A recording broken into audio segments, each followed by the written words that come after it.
My name is Lee Simpson and I live near Lunenburg, Nova Scotia.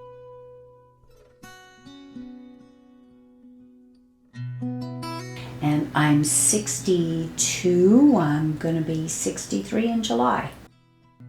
I was ordained in the United Church of Canada as a minister back in 2005, and I served charges in downtown Toronto and in Newfoundland, and then went into what I'm going to call a period of semi-retirement down here in Lunenburg so that my husband and I could be close to family.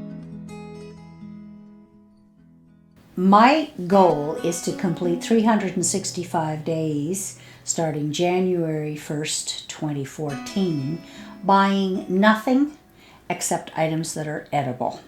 This would include paper products, toiletries, cosmetics, newspapers, books, gardening aids, just about anything that you can mention that you can't eat. So the notion of the year of buying nothing occurred to me probably in November of last year.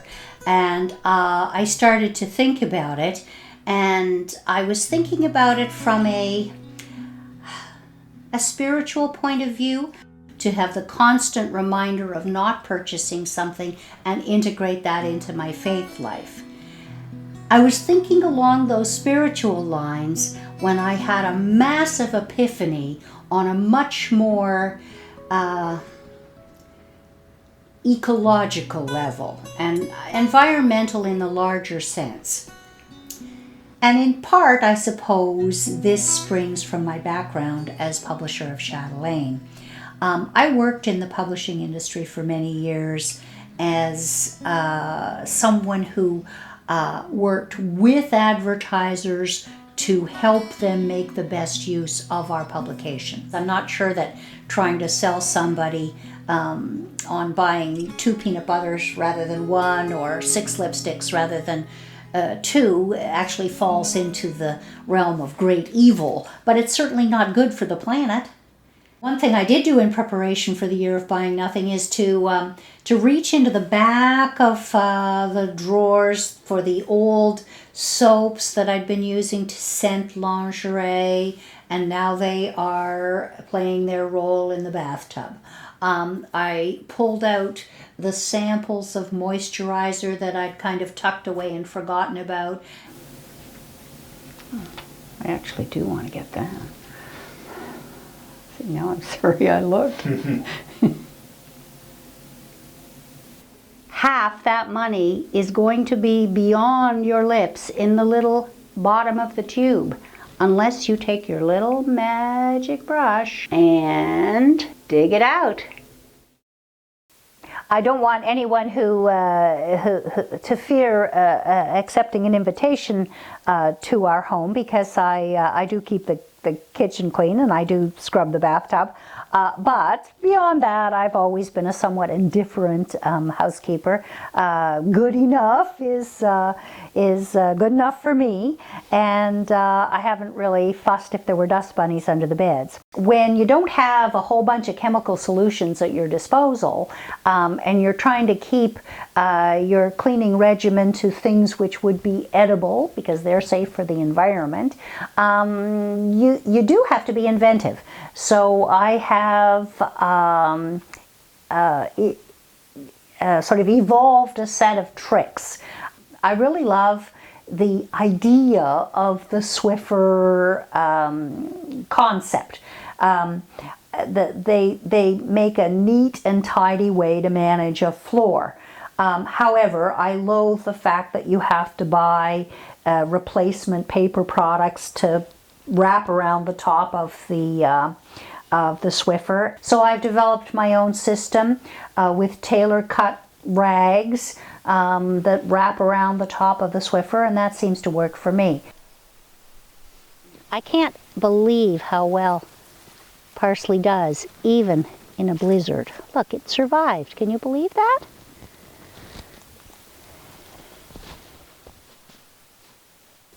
I have always been a gardener. As a kid, we had a garden, and I freely confess that other than roses, I'm not really all that interested in flowers. I am passionate about vegetables and fruits. So for the year of buying nothing, I hadn't thought that one through in advance, and I didn't really have a whole stock load of gardening stuff ready for the season, which is about to come up. I've been helped in 3 basic ways. The first is, this is a place where I did throw myself on family and friends. I had a few fava bean seeds to trade, and I traded them around town and got hold of tomato plant seeds, and squash seeds, and basically all the things that I wanted for my garden.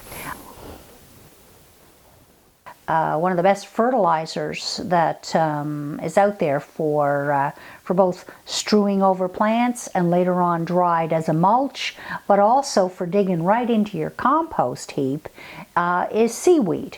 And so I go to the beach and I collect it in big buckets and dump it into a big wooden crate, take it back to the property here, and then that seaweed can be used to enrich our potatoes and our asparagus and those wonderful beans all the rest of the year.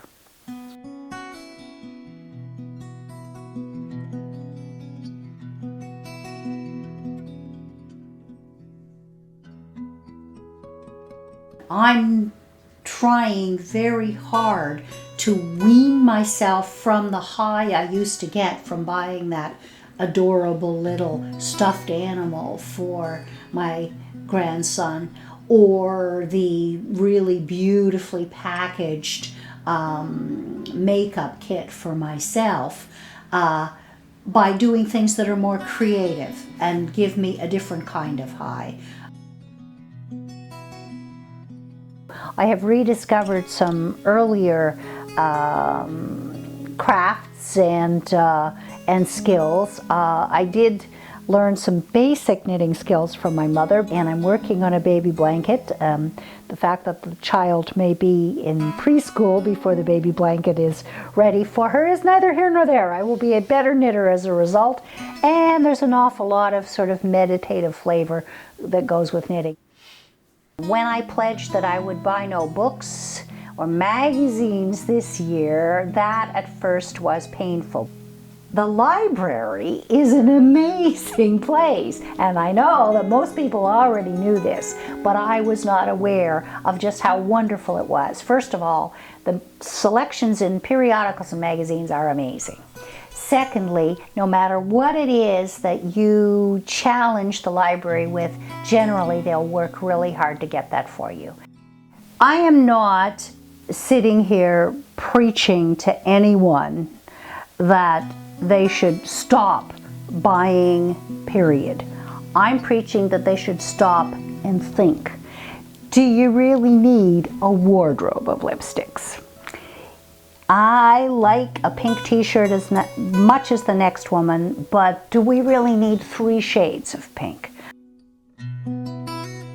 I've certainly earned my stripes in the army of consumerism. I was as good a purchaser as anyone else out there. I think this will have a profound effect on the rest of my life in terms of my buying habits. I will never be as casual again. I will think seriously about making my first stop when I need clothing a secondhand store rather than the deep discount marketers, because it's not really just about your wallet. And I think that I will be much more cautious in how I dispose of those things that I do have to get rid of when we simplify our own lives. Yes, this will make a profound difference on the way I lead the rest of my life, for sure.